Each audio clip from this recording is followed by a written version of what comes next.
Hello friends, I am Kritika and this is my YouTube channel Easy Corner of Economics, and this is my first video on YouTube. Hope you like. Please share and subscribe my channel. So today's topic is demand analysis, meaning of demand, function of demand and law of demand. So let's start. First of all, what is demand?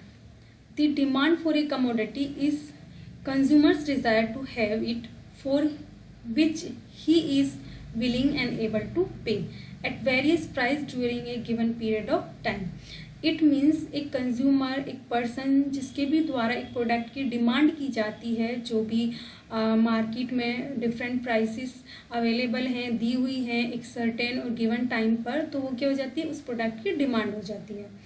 But this is not sufficient to understand demand. When we do factor the word of demand, we get three components.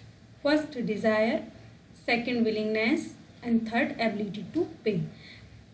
It means अगर हमें किसी भी product की demand करनी है तो उसके लिए एक प्रोसेस है और जिसमें तीनों कंपोनेंट्स कंप्लीट करने पड़ेंगे. ठीक है, सपोज किसी भी कंज्यूमर ने किसी भी प्रोडक्ट की डिमांड की है या मुझे कुछ चाहिए, तो ये सिर्फ मेरी एक डिज़ायर है. तो डिज़ायर होने से डिमांड कंप्लीट नहीं होगी. वो डिपेंड करेगा मेरी विलिंगनेस पे कि मैं अपनी डिज़ायर को डिमांड में कन्वर्ट कर सकूं, कि मैं अपनी डिज़ायर के लिए कितने एफर्ट्स डाल रही हूँ, कितनी कोशिश कर रही हूँ कि जो मुझे उस प्रोडक्ट के लिए पे करना है, भुगतान करना है, मैं वो अर्न कर सकूँ और अपनी डिज़ायर को डिमांड में कन्वर्ट कर सकूँ. एंड इसको हम समझ सकते हैं with the help of an example. यहाँ पे एक कार दी गई है जिसकी प्राइस है 10 लाख. तो सपोज मुझे कार चाहिए या आपको कार चाहिए, तो ये सिर्फ एक डिज़ायर है और चाहने से तो सब कुछ नहीं मिल जाता, डिमांड कंप्लीट नहीं होती. तो ये सिर्फ हमारी एक डिज़ायर है, चाहत है. तो कार हमें चाहिए, ये डिपेंड करेगा कि हमारे अंदर कितनी विलिंगनेस है कि हम अपनी डिज़ायर को डिमांड में कन्वर्ट कर सकें, उस कार को खरीद सकें. कि हम जो कार की अमाउंट है 10 लाख, उसको अचीव करने के लिए, अर्न करने के लिए, कलेक्ट करने के लिए कितने एफर्ट्स डाल रहे हैं, कितनी कोशिश कर रहे हैं, ये है विलिंगनेस. एंड डिज़ायर और विलिंगनेस मिलकर ही हमारी एबिलिटी टू पे को कंप्लीट कर पाती हैं. मतलब अगर मैंने 10 लाख अर्न कर लिए हैं तो मैं अब कैपेबल हो गई हूँ कि मैं जो कार की प्राइस है उस पे कर सकूँ और अपनी डिज़ायर को डिमांड में कन्वर्ट कर सकूँ. तो बेसिकली अगर इनमें से कोई भी कंपोनेंट मिस है तो डिमांड कंप्लीट नहीं हो सकती. जैसे कि सिर्फ डिज़ायर और विलिंगनेस के बेसिस पे भी नहीं हो सकती, हमें पे करना होगा. और विलिंगनेस और एबिलिटी के बेसिस पे भी नहीं हो सकती, वो डिज़ायर भी होना बहुत ज़रूरी है. तो तीनों कंपोनेंट मिलकर ही किसी भी प्रोडक्ट की डिमांड को कंप्लीट करते हैं. Hope you understand. And now demand function. Demand function is what describes a relationship between one variable and its determinants. मतलब कि जो डिमांड फंक्शन होता है वो एक वेरिएबल और उसको डिटर्मिनेंट करने वाले फैक्टर के बीच रिलेशनशिप को बताता है कि उनके बीच क्या रिलेशनशिप है, कितना वो इफेक्ट कर रहे हैं.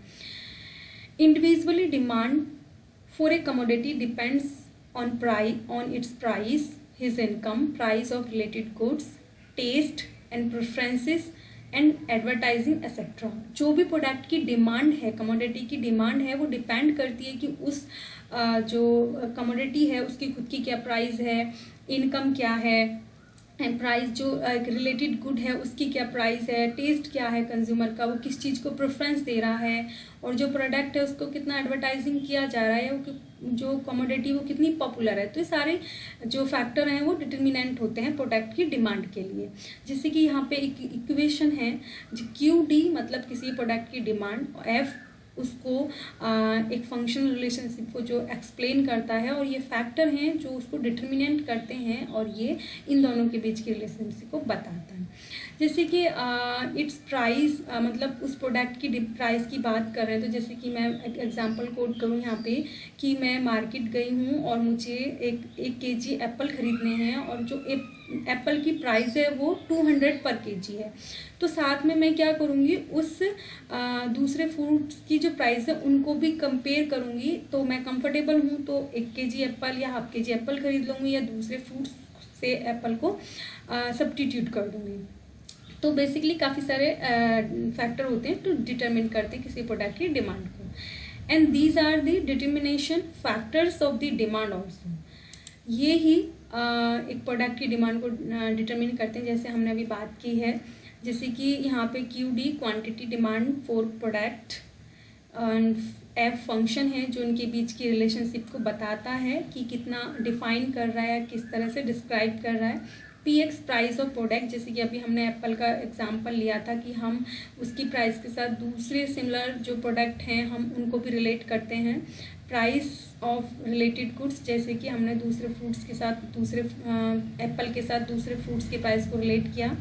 एंड टेक्नोलॉजी, TX टेक्नोलॉजी, तो ये भी डिपेंड करता है कि जब कंज्यूमर कोई भी प्रोडक्ट खरीद रहा है तो किस टेक्नोलॉजी के बेस पे बनाएगा। यहाँ पे हम एक फ़ोन का एग्जांपल लेके समझ सकते हैं कि अगर हमें फ़ोन चाहिए होगा तो क्या है कि कोई भी कंज्यूमर एक नई टेक्नोलॉजी के फ़ोन को अडॉप्ट करता है। जैसे कि हम जानते हैं कि फ़ोन के जो वर्जन है, जो टेक्नोलॉजी है, वो डेली टू डेली अपडेट होते रहते हैं, तो हम टेक्नोलॉजी भी इफ़ेक्ट करती है एक प्रोडक्ट की डिमांड को।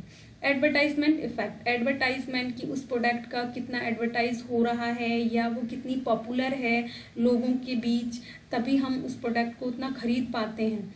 ठीक है। Next, design, style, quality and cost, ये सारी चीज़ें भी डिटरमिनेंट होती हैं किसी भी प्रोडक्ट की डिमांड के लिए। And next, taste of consumer, जो कंज्यूमर है उसका टेस्ट क्या है, किस तरह की वो प्रेफरेंसेस देता है प्रोडक्ट को, ये सारी चीज़ें भी मैटर करती हैं। And expectation of consumers regarding future price, जो एक्सपेक्टेशंस हैं कंज्यूमर की किसी प्रोडक्ट के लिए, जो उसकी फ्यूचर प्राइस है वो एक डिटर्मिनेंट होती है। फॉर एग्जांपल हम यहाँ पे ले सकते हैं कि सपोज़ एक कंज्यूमर है, उसको लगता है कि एक प्रोडक्ट है और उसकी जो प्राइस है फ्यूचर में बढ़ जाएगी, तो वो क्या करेगा, उसको ख़रीद लेगा और स्टॉक कर लेगा। ठीक है। अगर किसी भी कंज्यूमर को लगता है कि इस जो प्रोडक्ट है उसकी प्राइस फ्यूचर में कम होगी, तो वो उसको क्या है, उसको ख़रीदता नहीं है, वो फ्यूचर के लिए वेट करता है। तो यहाँ पे क्या है कि जो प्राइस है, फ्यूचर प्राइस की एक्सपेक्टेशन वो मैटर करती है और एक फैक्टर होता है डिटर्मिनेशन का। गवर्नमेंट पॉलिसी, जो गवर्नमेंट की पॉलिसी है किस तरह की है, कितना रिलैक्सेशन देती है टैक्सेस वगैरह में, तो ये भी एक डिटर्मिनेशन होता है। वेदर कंडीशन की जो कुछ प्रोडक्ट होते हैं सीजनल होते हैं, तो वो भी एक डिटर्मिनेशन है। अननोन वेरिएबल्स और इन्फ्लुएंसेस, तो जो एक अननोन वेरिएबल है, काफ़ी अननोन वेरिएबल्स होते हैं। जैसे कि सपोज़ आप किसी मार्केट में गए हो, आपको कोई प्रोडक्ट खरीदना है, तो ऐसा नहीं होता कि हम किसी नई जगह जाएं तो हमें वहाँ की सारी चीज़ें पता हो मार्केट में कि क्या कॉस्ट है प्रोडक्ट की, क्या क्वालिटी है, क्या फीचर्स हैं। हो सकता है कि एक शॉप पे वो आपको सस्ते में मिल रही हो और दूसरी शॉप पे वो महंगे में हो, और हो सकता है कि जो क्वालिटी है वो डिफरेंट हो, जो कॉस्ट है वो डिफरेंट हो। तो काफ़ी सारे अननोन वेरिएबल्स होते हैं यहाँ पे जो किसी प्रोडक्ट को इफेक्ट करते हैं। And next, demand law. ठीक है। What is demand law? If other things remain constant, it means कि दूसरी जो चीज़ें हैं वो स्थिर हैं, वो कांस्टेंट हैं। अदर थिंग्स मतलब जो कंज्यूमर का टेस्ट है, प्रेफरेंसेस हैं, मार्केट का जो ट्रेंड है, वेदर है, वो सब क्या है, कांस्टेंट है, उनमें कोई चेंजेस नहीं है। जो कंज्यूमर की इनकम है उसमें भी कोई चेंज नहीं है, तब हम डिमांड लॉ की बात कर रहे हैं। So price of the commodity fails the quantity of demand, it will be rise. अगर किसी भी कमोडिटी की प्राइस कम होती है, डिक्लाइन होती है, तो उसकी क्वांटिटी और डिमांड बढ़ जाती है। And if the price of the commodity rise, it's quantity demanded will be decline. अगर किसी की प्राइस कमोडिटी की प्राइस इंक्रीज होती है तो उसकी डिमांड डिक्लाइन हो जाती है। इट मीन्स कि जो डिमांड लॉ है वो प्राइस और डिमांड में इनवर्स रिलेशनशिप को शो करता है। अगर प्राइस बढ़ेगी तो क्वांटिटी कम होगी और प्राइस कम होगी तो क्वांटिटी बढ़ेगी, ये इनवर्स रिलेशनशिप को बताता है। और इसको हम समझ सकते हैं एक डिमांड शेड्यूल और डायग्राम की हेल्प से। आप देख सकते हैं यहाँ पे एक डिमांड शेड्यूल है जिसमें प्राइस पर यूनिट और क्वांटिटी डिमांडेड दी हुई है। तो जैसे ₹10 पर यूनिट है तो उस पर डिमांड कितनी हो रही है, 50 यूनिट। अब जब प्राइस कम हो जाती है, 10 से 8 हो जाती है, तो यहाँ पर डिमांड कितनी हो जाती है, वो 50 से 60 हो जाती है, इट मीन्स इंक्रीज हो जाती है। तो आप देख सकते हैं कि जैसे जैसे प्राइस डिक्रीज हो रही है, डिक्लाइन हो रही है 10 से 8, 6, 4 एंड 2, वैसे वैसे जो डिमांड है वो इंक्रीज हो रही है 50, 60, 70, 80 एंड 90। इसी को आप देख सकते हैं डायग्राम पे। ओ वाई एक्सिस पे प्राइस दिया हुआ है और ओ एक्स एक्सिस पे क्वांटिटी दी हुई है, और डी डी ये हमारा डिमांड कर्व है। तो आप देख सकते हैं जब प्राइस 10 थी तो हमारी डिमांड कितनी थी, 50। अब जैसे ही प्राइस कम होके 8 हुई है, हमारी डिमांड बढ़कर 60 हो गई है। वैसे ही 8 से 6, 6 से 4, 4 से 2 जो प्राइस है वो डिक्लाइन हो रही है, और वैसे ही हमारी जो डिमांड है वो 60 से 70, 70 से 80, 80 से 19 बढ़ती जा रही है। इट मीन्स यहाँ पे शेड्यूल और ग्राफ की हेल्प से ये प्रूफ होता है कि जो डिमांड लॉ है वो प्राइस और डिमांड के बीच इनवर्स रिलेशनशिप को शो करता है। Okay, hope you understand. And now causes of downward demand curve. जो डिमांड कर्व है वो डाउनवर्ड होता है, जैसे कि आपने अभी लास्ट स्लाइड में भी देखा, ये हमारा डी डी डिमांड कर्व है जो लेफ्ट टू राइट डाउनवर्ड नीचे की तरफ है, नेगेटिव स्लोप में है। तो ये क्यों डाउनवर्ड होता है, इसके रीजंस क्या होते हैं, इसके रीजंस हम देखेंगे। पहला है law of diminishing marginal utility. Law of diminishing marginal utility का मतलब होता है कि जब हम किसी भी कमोडिटी, किसी भी प्रोडक्ट की, किसी भी गुड की मोर एंड मोर यूनिट्स को कंज्यूम करते हैं तो हमारा जो सेटिस्फैक्शन लेवल है वो डिक्लाइन होता चला जाता है, और उस वस्तु, उस प्रोडक्ट के लिए जो हमारे लिए यूटिलिटी है वो भी कम होती चली जाती है। हम इसको एक एग्जांपल की हेल्प से समझ सकते हैं।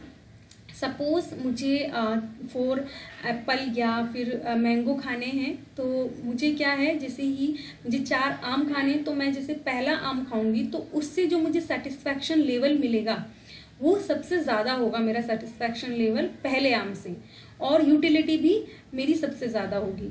एंड देन जैसे ही मैं second, third and fourth mango खाऊंगी तो मेरा सेटिस्फैक्शन लेवल भी डिक्लाइन होता चला जाएगा, और साथ ही साथ मेरे लिए उस आम की जो यूटिलिटी है वो भी कम होती चली जाएगी। तो law of diminishing marginal utility means कि जैसे ही हम किसी भी प्रोडक्ट की मोर एंड मोर क्वांटिटी को कंज्यूम करते हैं तो हमारे लिए उसकी यूटिलिटी और सेटिस्फैक्शन कम होता चला जाता है। एंड नेक्स्ट है इनकम इफेक्ट। इनकम इफेक्ट क्या है, जब किसी भी पर्सन की इनकम बढ़ती है तो वो क्या है कि वो दूसरे प्रोडक्ट पे शिफ्ट कर जाता है, अच्छे प्रोडक्ट पे शिफ्ट कर जाता है, उसका जो डिमांड कर्व है वो चेंज हो जाता है। ठीक है, मतलब अगर इनकम बढ़ी है तो वो उसका डिमांड कर्व हाई होगा, और इनकम कम हुई है तो उसका डिमांड कर्व लो होगा। इसी तरह प्राइस इफेक्ट, जैसे कि प्राइस इफेक्ट हमने अभी देखा, अगर प्राइस किसी भी कमोडिटी के प्राइस बढ़ेंगे तो उसकी डिमांड कम हो जाएगी, और इन्वर्स भी। तो सपोज हम यहाँ पे एक एग्जांपल लें, एक यहाँ पे पेन है, ठीक है, उस पेन की कीमत है 5 रुपये, ठीक है। या फिर हम एक दूसरा एग्जांपल ले सकते हैं, सपोज एक फ्रिज है, फ्रिज की कीमत है अभी 5,000 रुपये, ठीक है। तो अभी उसको खरीदने वाले सिर्फ 2 व्यक्ति हैं और उसकी कीमत 5,000 है। सपोज सडनली जो उसकी कीमत बढ़ जाए, और सप्लाई तो उसकी उतनी रहेगी कि एक फ्रिज है, और उसकी कीमत बढ़ जाए, उसके लिए कीमत बढ़ जाए, मतलब जो कीमत बढ़ जाए तो उसके लिए क्या होगा कि उसकी जो डिमांड है वो कम हो जाएगी। तो जैसे हम इनवर्स रिलेशंस की बात करते हैं, प्राइस बढ़ेंगे तो डिमांड कम होगी।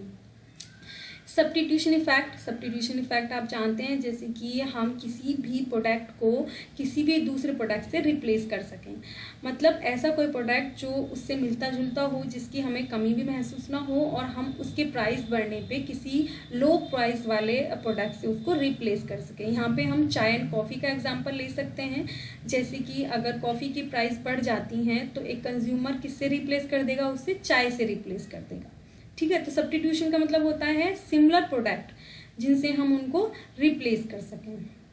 फिर है एंट्री ऑफ न्यू कंज्यूमर्स। यहाँ पे न्यू कंज्यूमर्स के एंट्री भी इफेक्ट करती है, एक डाउनवर्ड डिमांड कर्व का रीज़न बनती है। जैसे कि अगर सपोज मार्केट में सप्लाई अभी कम है और सडनली आपकी जो न्यू कंज्यूमर्स हैं वो बढ़ जाएं, तो आपकी क्या है, सप्लाई कम होने की वजह से और कंज्यूमर बढ़ने की वजह से, डिमांड बढ़ने की वजह से प्राइस बढ़ जाएगी, तो वो वहाँ पे इफ़ेक्ट करेगी और एक कारण बन जाएगा, रीज़न बन जाएगा डाउनवर्ड डिमांड का। एंड साइकोलॉजिकल इफेक्ट भी रीजंस होते हैं, जैसे कि हमने बात की थी एक्सपेक्टेशंस, जो फ्यूचर प्राइसेस होती हैं, या फिर जो एक कंज्यूमर होता है कि वो उसके साइकोलॉजिकल थिंग, मतलब वो क्या सोचता है, उसका जो कंजम्पशन है वो किस पैटर्न का है, वो अपनी सोशल स्टेटस को मेंटेन करने के लिए कंज्यूम करता है या अपनी नीड्स को कंप्लीट करने के लिए, पूरा करने के लिए कंज्यूम करता है, वो डिपेंड करता है उसके साइकोलॉजिकल फिनोमेना पे, सोच पर। तो जैसे कि वो अपने सोशल स्टेटस को, प्रेस्टिजियस को मेंटेन करने के लिए कंज्यूम करता है, तो वो बहुत ही हैवी या कॉस्ट के प्रोडक्ट को कंज्यूम करेगा। अगर वो सिर्फ अपनी नीड को फुलफिल करने के लिए कंज्यूम करता है, तो वो नॉर्मल कॉस्ट के जो प्रोडक्ट है उनको कंज्यूम करेगा। इसी तरह जो हमने बात की थी कि फ्यूचर में कितनी किसी भी प्राइस, किसी प्रोडक्ट की जो प्राइस है उसके बढ़ने की या घटने की जो एक्सपेक्टेशंस होती हैं कंज्यूमर की, वो भी एक साइकोलॉजिकल ही होती। Hope you understand. तो आज हमने देखा कि डिमांड क्या है और डिमांड फंक्शन क्या है और उसको डिटर्मिनेट करने वाले factors, demand law and causes of downward demand का। होप यू अंडरस्टैंड एंड आपके लिए ये वीडियो होपफुल होगी। Thank you so much. Please share and subscribe my channel. Thank you.